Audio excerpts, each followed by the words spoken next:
रामाय रामभद्राय रामचन्द्राय वेधसे रघुनाथाय नाथाय सीतायाः पतये नमः।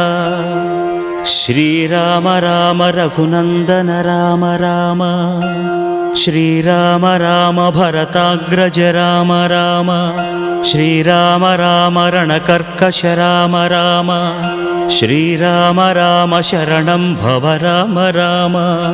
श्रीरामचन्द्र चरणौ मनसा स्मरामि श्रीरामचन्द्र चरणौ वचसा गृह्णामि श्रीरामचन्द्र चरणौ शिरसा नमामि श्रीरामचन्द्र चरणौ शरणं प्रपद्ये।